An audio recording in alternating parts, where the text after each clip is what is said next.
Implant को सफल बनाना चाहती है। फ्रेंड्स, इम्प्लांट को सफल बनाना कितनी महिलाओं के लिए काफी कठिन हो गया है, काफी मुश्किल हो गया है। उनका जो इम्प्लांटेशन की प्रक्रिया है वो सफल ही नहीं हो रही है। किसी न किसी कारणवश उनका इम्प्लांट की जो प्रक्रिया है बिल्कुल फेल हो जा रही है। तो फ्रेंड्स, आज के वीडियो में हम यही बताएंगे कि जब आपका इम्प्लांट की प्रक्रिया चल रही होती है, इम्प्लांटेशन हो रहा होता है, उस समय आपको किन किन चीजों को अवॉइड करना चाहिए और किन किन चीजों को अपने डाइट में शामिल करना चाहिए, जिससे कि आपको सक्सेसफुल प्रेगनेंसी हो जाए, सक्सेसफुल आपका इम्प्लांटेशन हो जाए। हेलो फैमिली, आपका हमारे चैनल में बहुत बहुत स्वागत है। तो कौन कौन सी चीज है, सबसे पहले चलिए उसके बारे में जानते हैं। सबसे पहले थोड़ा सा ये जानते हैं कि आखिर इम्प्लांट होना किसे कहते हैं। इसके बारे में थोड़ा सा जब आपको नॉलेज होगा तो आपको समझ में आएंगे। सबसे पहले फ्रेंड्स, मैं आपको बताऊं कि जब आपके पीरियड आ जाते हैं, पीरियड आने के बाद जो 15 दिन होते हैं ना, 15 दिन आपका जो फॉलो समय होता है, जो कि आपके पीरियड के डेट से होता है, जिस दिन आपका पीरियड आता है ना, उस दिन से ये 15 दिन मैं बता रही हूँ, उसमें आपके अंडे की बनने की प्रक्रिया होती है। ये 15 दिन में आपके अंडा बनता है। उसके बाद जो 15 दिन का समय आता है, उस 15 दिन में आपका ओवुलेशन होता है और इम्प्लांटेशन होता है। तो ये जो 15 दिन होते हैं, जो पहले के 15 दिन होते हैं, ये भी आपके लिए काफी जरूरी होते हैं, क्योंकि इन 15 दिनों में अगर आप गलतियां करते हो, खान पान आपका बेकार रहता है, खान पान आपका अच्छा नहीं रहता है, आपकी अच्छी लाइफ स्टाइल नहीं रहती है, तो ये 15 दिन में जो फॉलिकल बन रहे हैं, छोटे छोटे फॉलिकल से अंडा बनता है, तो आपका अंडा बनता है, वो अंडा अच्छे से नहीं बनता है अगर 15 दिन में अगर आपकी खान पान अच्छी नहीं रहेगी।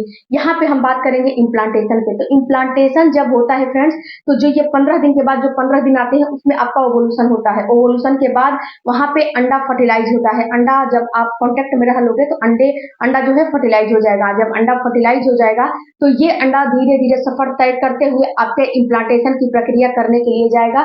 वहां पे आपके यूट्रस की दीवार में चिपकने के लिए जाता है। वहां पे एक एंडोमेट्रियम की दीवार तैयार होती है, गद्देदार। वहां पे एक बच्चे को धसाने के लिए, एक बच्चे को चिपकाने के लिए गद्देदार एक दीवार तैयार होती है। उस दीवार में ये आपका बच्चा चिपकता है या ये आपका बच्चा धसता है। वो दीवार अगर अच्छी नहीं रहेगी, एंडोमेट्रियम की दीवार अगर उसकी थिकनेस अच्छी नहीं रहेगी या फिर उसकी थिकनेस कमजोर रहेगी, तो भी आपका इम्प्लांट फेल हो जाएगा। उसके लिए एंडोमेट्रियम की दीवार की थिकनेस के लिए क्या क्या करना चाहिए, मेरे चैनल पे वीडियो है फ्रेंड्स, उस वीडियो को आप चेकआउट कर सकते हो। तो यहाँ पे फ्रेंड्स, वहां पे जब चिपकता है, धसता है, तो वहां पे आपको कुछ प्रिकॉशन रखने चाहिए। पहले सबसे पहले जानते हैं कि कौन कौन सी चीज आपको नहीं खानी चाहिए। सबसे पहला फ्रेंड्स, ड्रम स्टिक यानी कि सहजन। सहजन आपको अपने डाइट में बिल्कुल नहीं लेनी चाहिए, क्योंकि जो सहजन होती है ना, ये थोड़ा सा गर्म तासीर की चीज होती है।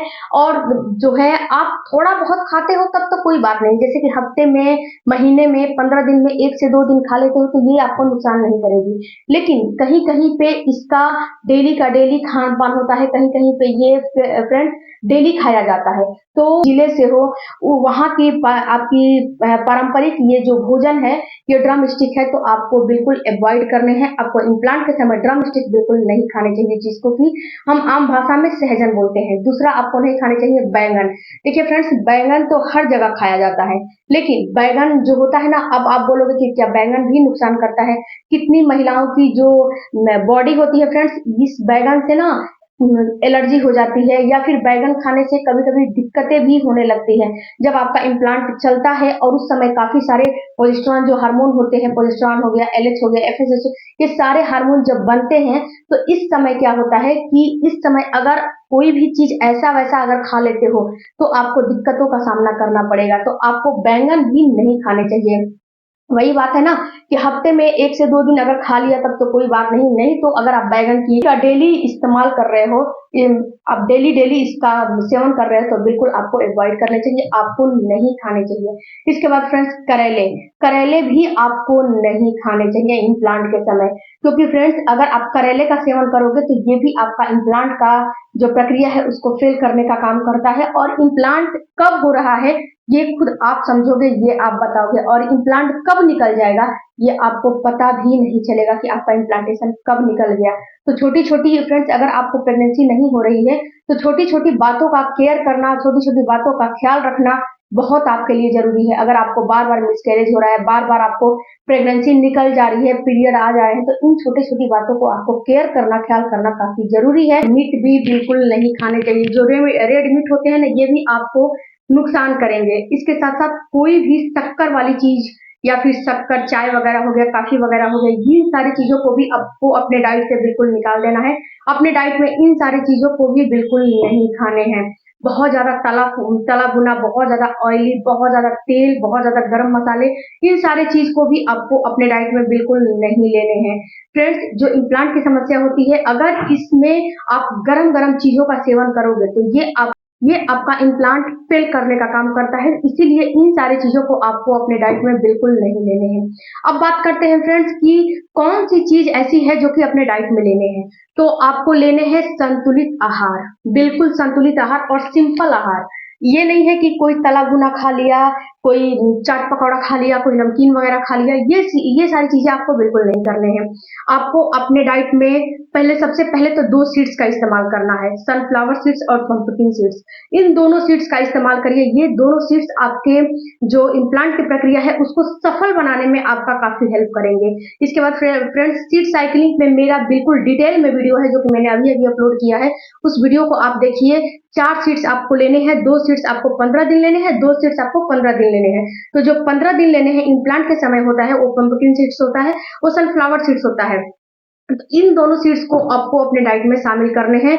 और बिल्कुल आपको ये नहीं, कोई भी इसमें एक्सक्यूज नहीं चलेगा कि इसके साथ ये ले ले, इसके साथ ये ले ले, नहीं, जो बताया जा रहा है उसी को लेना है। उसके साथ साथ फ्रेंड्स, कोई एक खट्टा फल लेना है, या फिर ऑरेंज जूस ले लीजिए, या फिर आप ऑरेंज ऐसे ही ले लीजिए, या फिर एक गिलास नींबू पानी ले लीजिए। ये भी आपके इम्प्लांट के लिए काफी जरूरी है। इसके बाद फ्रेंड्स, भरपूर मात्रा में आपको पानी पीने हैं। आपकी बॉडी बिल्कुल डिहाइड्रेट नहीं होनी चाहिए।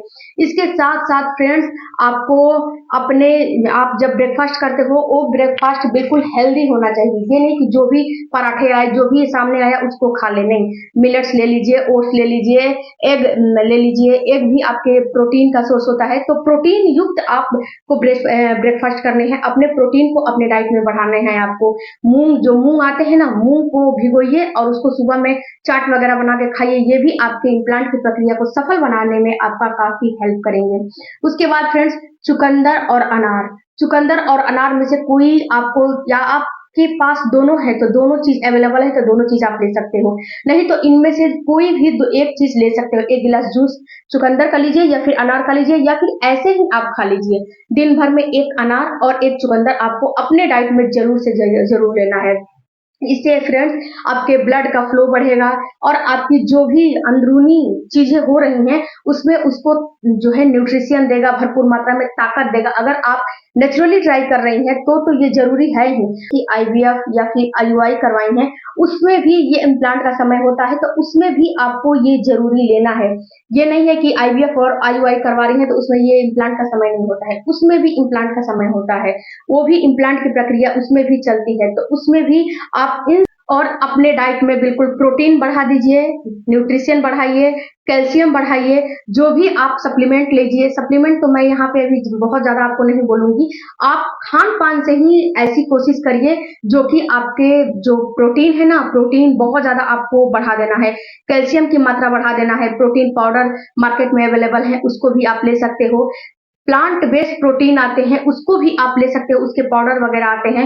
आपके डाइट में 1 कटोरी दालें जरूर होनी चाहिए, 1 से 2 कटोरी सब्जियां, हरी सब्जियां जरूर होनी चाहिए। अपने डाइट में तेल और मसाले युक्त चीजों का इस्तेमाल कम करिए। अगर सब्जियां वगैरह बना रहे हैं तो उसमें तेल और मसाले थोड़ा हल्का ही खाइए।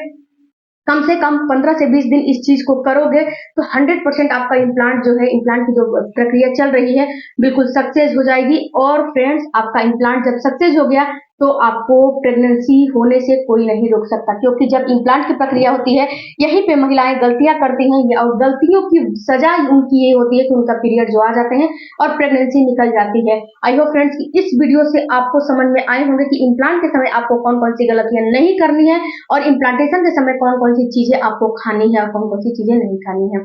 कोई भी क्वेरी होगा तो कमेंट बॉक्स में जरूर दीजिएगा।